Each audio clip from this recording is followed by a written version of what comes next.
Cheating Husband with Mistress Part 2, Thread 2. Hello Reddit. Before the move, my STBX and I had one last argument. But in this argument a big piece of information was leaked on his behalf. He demanded to know why we failed as partners.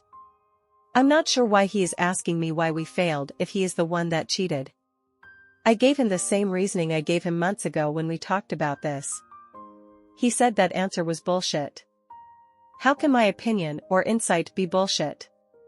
Let me explain. My STBX and I were great, before kids and responsibilities. But when other people, our children, and responsibilities, work, bills, house upkeep, came into play, things changed. Honestly, he didn't like that our honeymoon phase was over. That's what he loves the most and why his shiny new relationship is so appealing. He didn't like that our money for nights out now went to plumbers, school clothes, and the gas bill. Was this another case of being a narcissist and needing all the attention? Perhaps so. Could I have done better to make him a priority? Probably, but then something else of importance would have been neglected. Perhaps if he would have helped me carry the load and took more responsibility, there would be more time for us. I was the parent that went to every school function. I took the kids food shopping with me on a Saturday so he could have some relaxed time. I made all the meals, I did the doctor appointments, I called the repairmen, I bought the clothing, I cut coupons, I tended to sick children, I gave baths, I made plans to visit his family, etc. Long story short, the list of responsibilities he had was minimal or close to non-existent. I just always thought we would, more like I would, sacrifice and work now only to relax and enjoy later. Maybe that was my mistake. But I showed my love for him daily and always did for him. I did more so he could do less and enjoy his free time and be happy and relaxed. Because when he was stressed, the whole house was tense. But that's a story for another day. What this conversation did shed light on was his reasoning for talking to her. The reason I suspected, attention. He confessed she gave him attention whenever he wanted it. Everything was about him. Sure, that's easy to do when your relationship is simply text messages and phone calls. But what happens when it's real and daily? I asked him what happens when he moves there and she starts putting her children first? Or her work becomes a priority? Or they struggle with bills? You know, real life and all. He had no answers. I asked what happens when this fantasy long-distance romance becomes a tough, daily reality. Again, I don't think he thought that far in advance. Can he stay on his best boyfriend behavior? Can everything stay magical when the world stops revolving around him/them? Looks like he will find out soon enough. I understand I will probably receive criticism for this post. People will say I neglected him so he had no other option but to leave. But let's not overlook the fact that he neglected everything in our life so the slack was mine. This story is not new. Some spouses have been doing this for ages. And what is their reward? The spouse they tried so desperately to give a better life to leaves/cheats. Is this manipulation? Is this me trying so hard to make everything easier for everyone else that I sabotage myself? All I wanted was an equal partner, but that's something that I never got. So after weeks, no, correction, months, our mediation paperwork is completed. What a relief, or so I thought. While we had talked previously and agreed to everything, there was one section we never mentioned which our mediator added. It reads as follows. New partners, each part agrees that they will introduce a new partner to the children only if she is in a committed relationship for at least ____ months. Each parent will inform the other party prior to introducing a new partner to the children. While that wasn't something that was discussed, I think that's an important piece of the puzzle. My STBX does not think that statement needs to be included in our legal agreement. His statement was, that's a conversation between you and I that a court or judge has no business being in. While I see his point, my point was this, we are divorcing. Nothing can be left to a handshake promise. We could agree to something verbally, and because we both have legal custody, we could renege on the agreement and deny access to new partners. Having this in black and white protects us both. He swore he wasn't signing it until that portion was removed. But if the mediator included it, then this must be common practice to do in a divorce. So this prompted me to ask, when does she plan to come here to visit? That must be the motivation, right? She must be planning a trip here soon, and he had plans to introduce her to the kids. He claims there are no plans for her to visit our area. Well, if that's the case, what's the harm with waiting 3 months? But let me be clear, to everyone reading, my motivation in this is the well-being of my children. Their father has just left. They need to become accustomed to this new way of life with 2 homes and visiting hours before we complicate things more with a girlfriend or boyfriend. I've also made appointments for them next month, that was the soonest I could get, with a psychologist to help them process this divorce. Now is not the time to make this more complex. Every parent wants to nurture and protect their children. His AP waited 5 months to introduce him to her children. Why is it not okay for us to wait too then? I had to sit down this past week and really think. What is more important to me, my pride or moving on? I said from the beginning that I want him to be a father, to be involved and active in their lives. So, we made some changes last night. After a talk, plus an argument, followed by more talking, we altered our custody agreement to give him more time with the kids. I know from the past 10 years that he has never been an active father. Perhaps now he feels the need to be? Either way, I'm hopeful this decision will be a good one for the boys. Now I know many of you may say he is undeserving, but I am making this decision and not regretting it because I know it is temporary. He will be moving in a year or so. Of this, I have no doubt. Once he packs up his belongings and he drives across the country, our arrangement will change. I'm a bit upset the children will become used to having him around only to have him leave in a year. That was a big motivator in my reluctance to agree to this custody change. I have tried to make the best decisions for my boys, and I feel like my STBX is just concerned with winning. I also got him to agree to put our new terms for when he leaves, including the altered CS payments, in black and white in our mediation paperwork. I think the delay by our mediator to supply the paperwork led to him overthinking and wanting to change the agreement. He agreed in January, but now claims he never agreed to it, so I guess our mediator just created these terms which we discussed out of thin air? Okay, sure buddy. I also think his girlfriend chirped in his ear a bit about what he should do. I'm confident he told her what a wonderful and involved father he has been over the years, and I'm sure that prompted her to encourage him for more custody. Little does she know my STBX doesn't even have car seats in his car because he never takes them anywhere. He doesn't know their doctors' names. He doesn't know their quirks and he has zero patience for them, but I'm sure he has claimed to be father of the year. Maybe the increase in custody will prompt him to move sooner? He took the boys for an overnight last week and when he dropped them off he was grumpy. He claimed all he did was cater to them, didn't have time to eat and barely got any work done all day. Oh, you mean like me every day since you left? He's not prepared. But it's okay, I'm done sheltering him.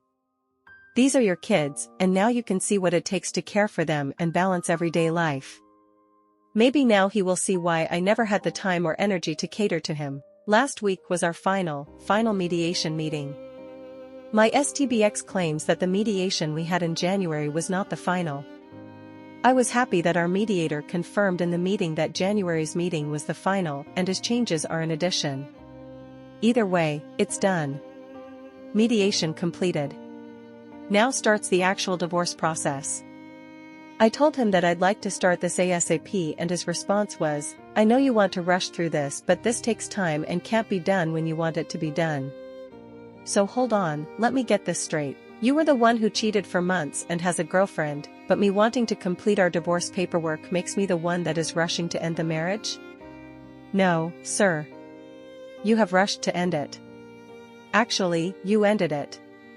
Now we are just completing the paperwork, but the marriage was dissolved in September when you started sending her flowers. Or perhaps in October when you started flying to her state during a pandemic to have sex. So pardon me if I'd like to cut the cord legally. You have already severed it emotionally. Even though we aren't legally divorced, he has been taking the kids 3 to 4 nights a week on a rotating schedule. Truth be told, I'm happy he is stepping up, but my children don't like it. When I tell them they are going to daddy's, they cry. Because my ex lives in an apartment building and my children have grown up in a single-family home, my oldest son calls his apartment a hotel, not a house. When they are there they miss me, and I feel terrible. On one of their first evenings, my youngest called me from his iPad 4 times. I wanted to give them space to be with their dad, but after the 5th phone call, I answered. My STBX was on the computer working, he showed me on the video call, and my youngest was left in his room to play. He was bored and seeking attention. I told him to play with daddy when he was done with his call and I would see them soon. After we hung up, I got an angry text from my ex telling me we need to practice boundaries when we have the children and respect each other's time with them. The children were now asking him when they come home. He said, to me, this is their home as well and they should know that. A few things about this. 1. If you were paying attention to the kids, they would not call me. I understand you are working, but I work from home as well, and they are never calling you while I am here. I have to tell the kids to call you, and even then they don't want to. 2. Boundaries? You have been coming to the house every night on my days to say goodnight to them. So you can come to my home and see them for 45 minutes every night, but I can't answer my son's 5th phone call to me? Here's some boundaries. You can't come here anymore. He is very regretful he brought up this argument, because it hurts him more than me. I have no problems playing fair, but you have to play as well. 3. If you want your kids to feel like your house is their home as well, then you need to tell them, not me. Okay, I get it, but they don't. So you need to have that conversation with them, not me. I've just resolved myself to the fact that I will always be the bad guy. I've always been flexible. Well, physically, not so much with age, but flexible in situations has never been a problem. My STBX fought me on a 50-50 custody agreement. One in which I agreed to. Our original agreement was for a 65-35 split, which gave him every other weekend plus a few dinner time visits in between. For someone who has never been an active father, this should have been enough. Apparently now he thinks he's super dad and wishes to take the lead. This would have been helpful years ago, but better late than never. He contacts me the other day, telling me he will be picking up the kids for 2 overnights this week. Mind you, he is supposed to have the kids 2 days on 1 week and then 5 days the next week. I tell him that he can have the kids over the weekend as well. This is when he tells me he has several work trips and personal trip to see his girlfriend coming up, so he needs me to be flexible with the visits.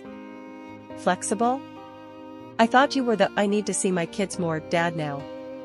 The dad who needed more time and less time and child support for me, with his children. Where did that guy go? The month of April he has had the kids for 8 nights total. And when I mention this isn't 50-50, I'm the bad guy and need to be understanding to his work and personal life. Excuse me, I have work and a personal life too. Well, not really a personal life, but I hope too soon. Why do I have to be flexible to you and you aren't to me? I told him I offered him the 65-35 split that would allow him more free time for work/pleasure, and he didn't want it. He said I was steamrolling him into taking that agreement and he wasn't happy with the time he'd have with the kids. Touched that he wanted more time with the kids, I agreed to this, and now that it's in black and white, I have to have the kids more and receive less child support because you can't keep up with the deal you wanted. I think in all honesty, it wasn't about seeing his kids, it was about not giving me what I asked for. He says I rely too much on our agreement and that it's just a guideline, we don't need to live and die by it. But I think we do. It's a legal document about our children and our assets. So if we don't live and die by it, will you stop paying child support? Or maybe decide that you want things that are mine? It's just a piece of paper, right? For a man who lead a double life, had an affair, has a girlfriend, and wanted out of this house, he sure doesn't seem to want to face the reality of what a divorce actually is. So if he doesn't take the kids for his 50-50 visits, what are my options? Start this process again with another agreement? Take him to court? I think perhaps my best option is to not be flexible, and when the numbers don't add up, we go back to court. I don't see any other option. This past weekend was Mother's Day. It was a strange day this year, but still oddly more enjoyable than previous years. My STBX has been taking the kids on the schedule I created, and so far, no issues. He has yet to pay me any child support, but I will give him till the 15th, till I make a stink about that. The boys were with him over the weekend, but he returned them on Sunday, so I could spend the day with them. I asked him while he was here if he called his grandmother yet. His grandmother is the only family, besides his equally unfaithful father, that he speaks to. He told me he spoke to her, and that he told her that we have separated. I was shocked. This was a big one. I knew it would be hard to tell her, and the news would give her a heart attack. He said she was upset and shared some of their conversation with me. He told me he did not tell her why we split, only that we had. While not the whole truth, I was happy to see that he took this tough step. Fast forward a few hours later. His mother calls me.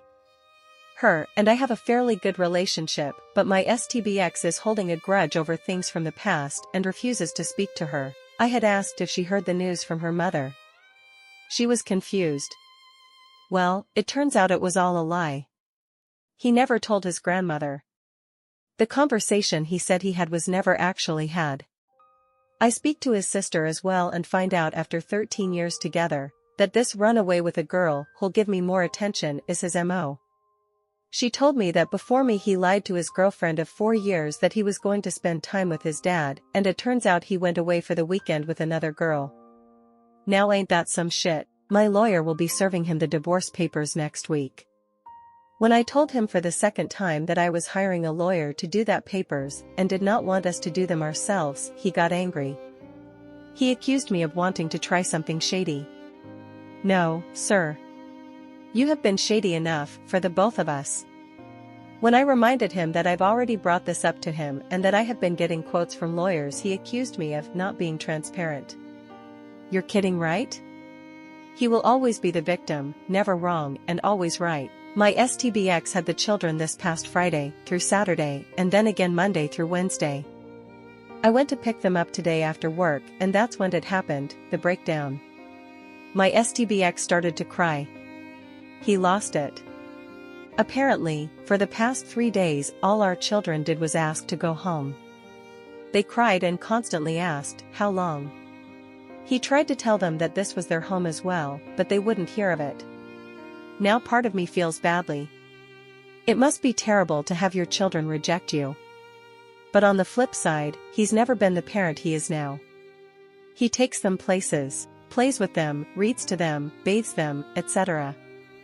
I don't think he understands that you can't just flip a switch with these kids, and they will gravitate towards you. I know he is trying, and I appreciate that, but it's too little too late.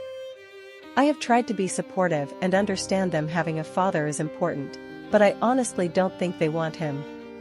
Again, they are both under 10 and young, they don't fully understand. My oldest asked me on the ride home if they could never go back. When I explained that we are both parents, love them, and want to spend equal time with them, both children protested. I think my STBX realizes this is too little, too late. He is regretful. I don't know how to make this situation easier for everyone, but honestly, it's not my problem to solve. I asked him to take a 35/65 split, but he rejected it, saying it wasn't enough time with the children. My suggestion of that split wasn't about me wanting more, it was about what I thought our children could handle. He just wanted to win and get me to convert to a 50/50 split. Welp, you won. Here it is. How's that working out for you? Maybe if you would have thought about what was best for them and not defeating me, maybe this would have ended differently. After his breakdown, I didn't contact him for a while. I knew he needed time to cool off, and if I talked to him for any reason I was afraid he would get angry with me or even worse, confide in me. I wanted neither. So when I finally did need to speak to him, he told me, we need to figure out what we are going to do this summer. What are we doing? We are doing nothing. I was confused. He told me it's going to be impossible for him to handle the kids during the summer while he is working. He said he was barely holding on by a thread as it is now. This isn't a problem we faced in the past, as I'm a teacher and off all summer, so I handle the kids 100% during summer months. I don't think he took the summer into consideration when he demanded 50-50 physical custody.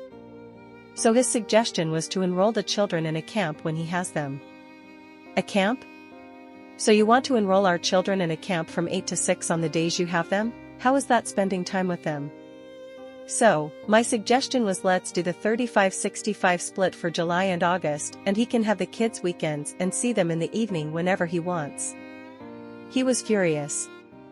It's always about custody with you, he said. Wait.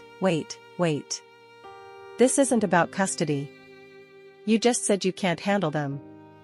I'm offering to give up the first real summer vacation I've ever had to keep them to help you, and I'm the bad guy here?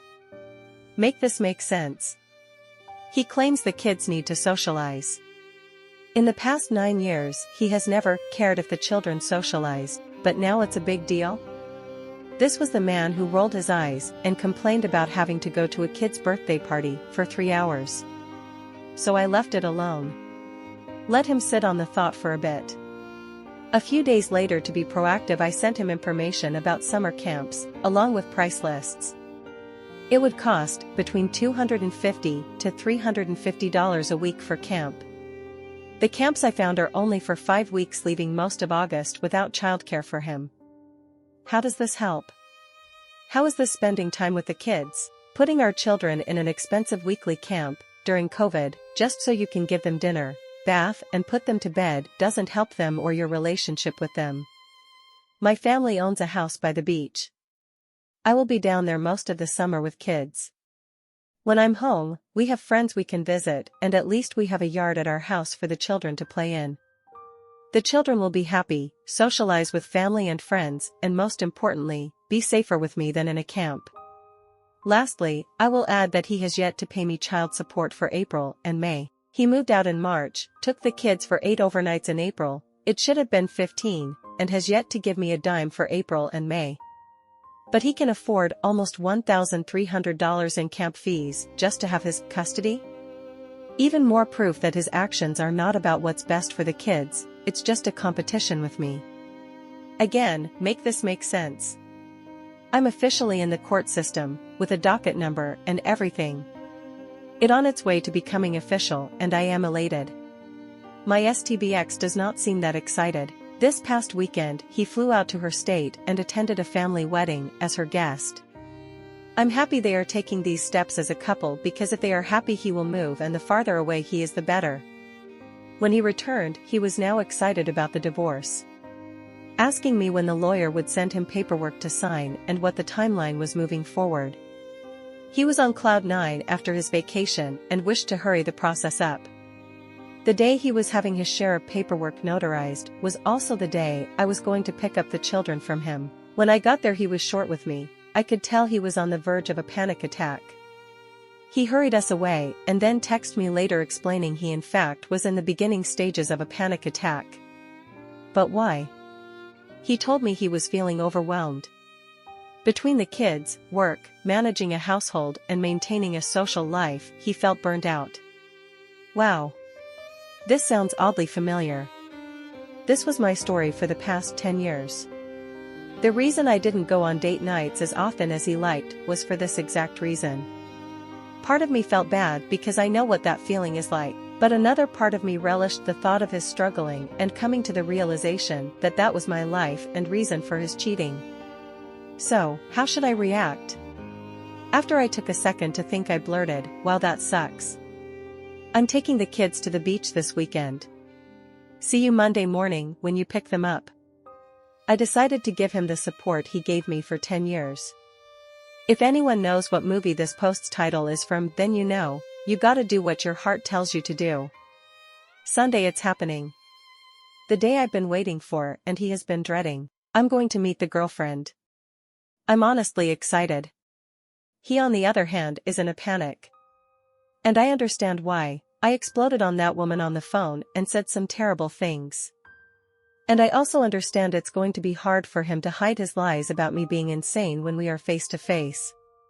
He texted me a few days ago and told me that he would be picking the boys up on Father's Day to head down the shore with them, and she would be accompanying them. When they come to pick up the boys, we can have a chat. I'm fine with that. I'm actually relieved he wasn't planning on taking the boys to the shore alone. I don't think he can handle them both on the boardwalk or in arcades. He is very worried that I will cause a scene when I meet her. It's actually the exact opposite. I plan on being myself, very friendly and welcoming. I need her to see I'm not that emotional woman that I was on the phone and in my letter. I mentioned to him via text that I would not jeopardize the good relationship he and I have had recently with each other and co-parenting by being mean to her. His exact words, "I don't need you to speak about what you and I have." But why? Why wouldn't the fact that we are getting along and co-parenting be something she shouldn't know? And then I remembered, he lies. He must be telling her I'm impossible. That I'm a terrible human being. That I'm difficult and unreasonable. How can he make this lie hold water if I'm polite and friendly to her and him? The boys have each made something for him and I got a small gift from the boys to give him. We will present him with those things in front of her. I feel like if I saw someone who was supposed to be cruel and insane do that to their enemy, I'd have questions as well. Also, I plan on packing snacks for the boys and him for the trip. This is something I'd for whether she was there or not. Are those the acts of a crazy and hateful person? I think not. Lastly, and some of you may not agree with this, I'm going to apologize for how I spoke to her. I know she was wrong for what she did, and if she ever wants to apologize, I'd listen. But, I'm not proud of how I spoke to her on the phone. That was the worst side of me. I think she understands my actions, but my apology is not to get on her good side. I want to be the bigger person. I don't plan on ever being friends with this woman, but she will be left alone with my children at some point, so I'm doing this for them. Also, my selfish motive, if she is happy and feels comfortable with my STBX, she will want him to move out of state with her. I want this.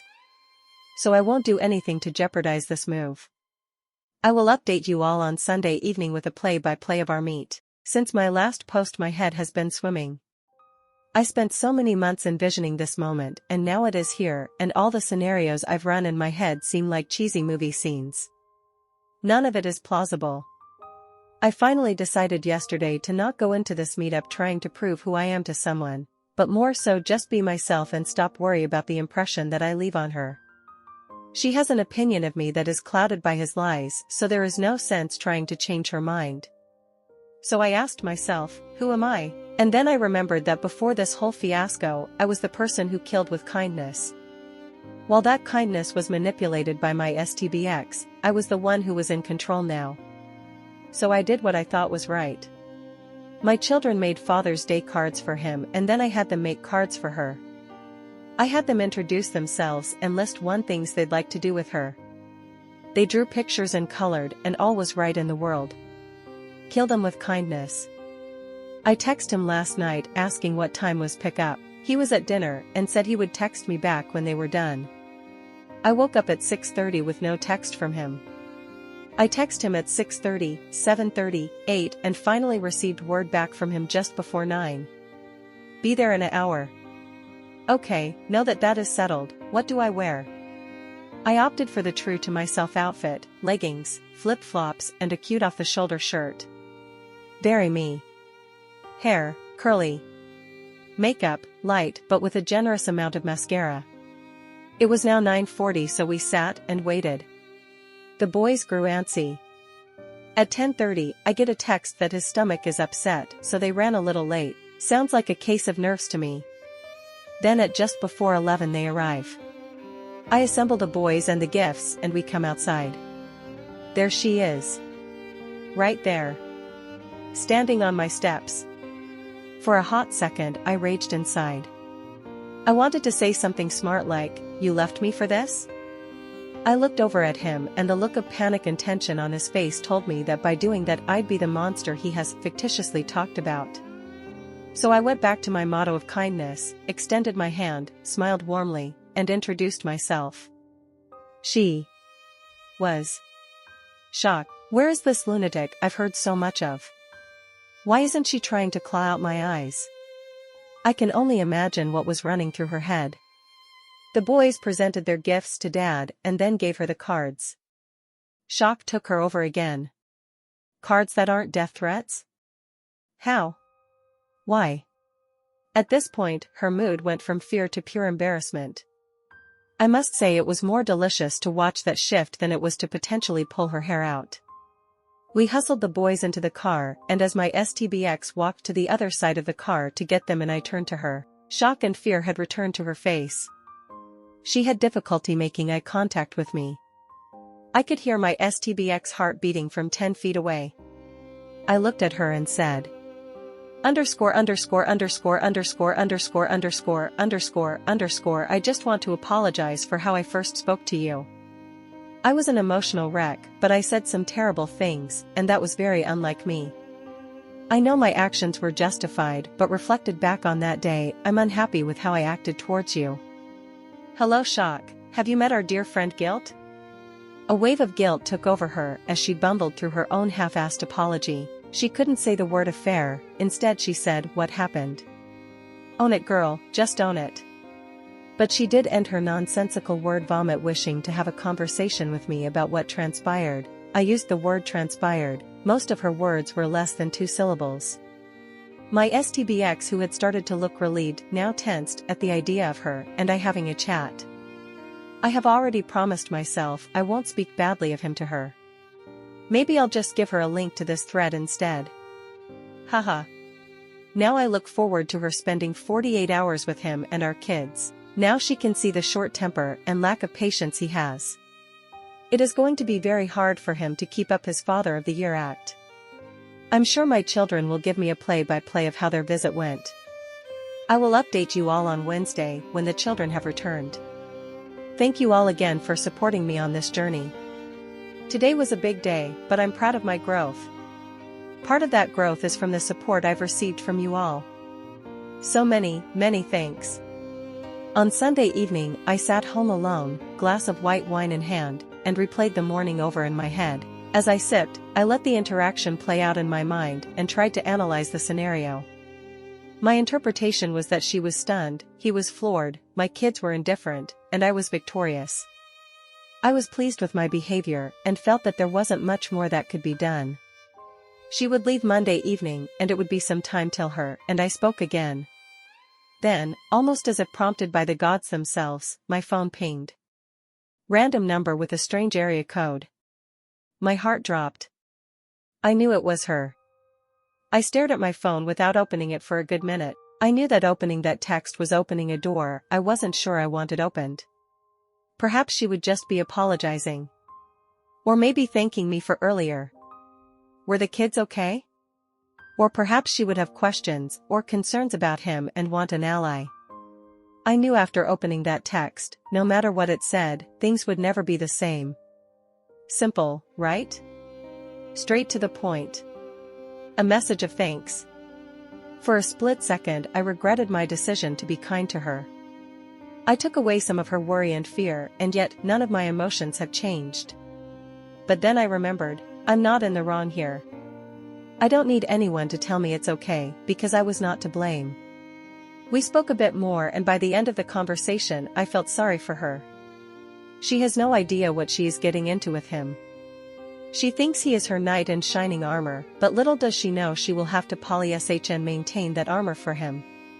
She was just like me many years ago, blinded by shiny armor that was really just tin foil. Lies and playing pretend was all he really gave me, and I fear this will be her outcome too. The other side of that coin is that she deserves this. You had an affair. She read in my letter that this wasn't the first time I suspected he was unfaithful, yet she thinks it will be different with her? Come on, sis. You're smarter than this, you gotta do better, girl. After I picked up the boys, they gave me rave reviews about her and their father. It seems they were rightfully spoiled while she was there, and Daddy didn't yell or lose patience once. Amazing, huh? My youngest asked me if this was his new sister. I had to explain the concept of separation, divorce and parents dating. Apparently even with his girlfriend in the room, my STBX avoided an actual conversation with our kids. Sigh. Some things never change. So while they won knockoff Marvel prizes at the arcade with her and their dad, it seems she has won the biggest knockoff prize of them all, For those of you that love the dirt and gossip about my STBX, I'm sorry. This is not a post about him. This is a post about me. A little while back I sat in my home in silence. The children were gone and I was in a partial meditation/trance, thinking about what I want my future to look like. I'm 38, I have 2 children, a job, friends, gray hair peeking from my temples, a tight family, future schooling for my 3rd degree, a mortgage, cellulite and a kind, but damaged, heart. Where do I go from here? And more importantly, who would want to go with me? Dating was easy in my 20s. My skin was tight, I could be spontaneous, everything I owned fit perfectly, and going on an 11 p.m. date for drinks was totally doable. I am not that girl anymore. So, how does a woman like me meet a man that will like me? I'm lost. Are there bars? Nightclubs? Pottery painting? I've seen speed dating on TV, does that really exist or is that reserved only for sitcoms? Reluctantly I googled how to date in your 30s. Some of you have probably beaten me to the punchline, but the answer was right in front of me. Online dating. I cringed. Having no real reason not to, I created an online dating profile. I filled in all the blanks, set my preferences, uploaded a few pictures where the outfit fits right and the lighting is superb, and I publish the page. I walk away from my phone full of nervous energy and grab a snack, chocolate will help.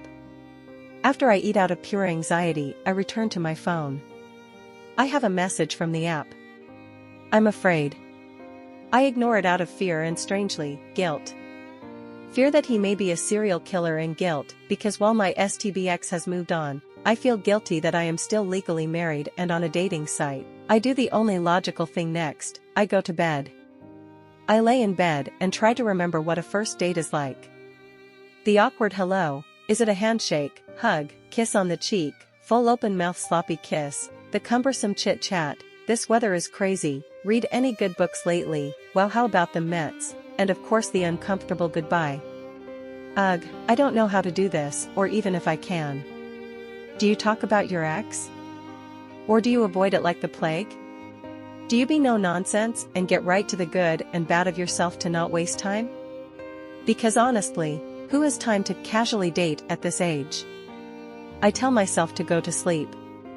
Eventually, I listen. I awake to sunlight, the hum of the AC, and a pinging phone. I have a text from my mother and 14 messages, all from the dating site. This must be a mistake. I must have put the wrong age or been too lenient with my preferences. I scroll through message after message and see that these men all share the same thing. They are interested in learning more about me. I sift through profiles like they are resumes for a job and land on 3 potential candidates, all around my age and location, all divorced, all wishing to converse with me. My nerves have no transition to excitement, but peppered with a bit of anxiety. This is it, I'm doing it, officially jumping into the deep dark dating pool. After a few days of chatting with all 3, I solidified my suitor. Soon I will be engaging in my first, second date. Wish me luck and will update soon.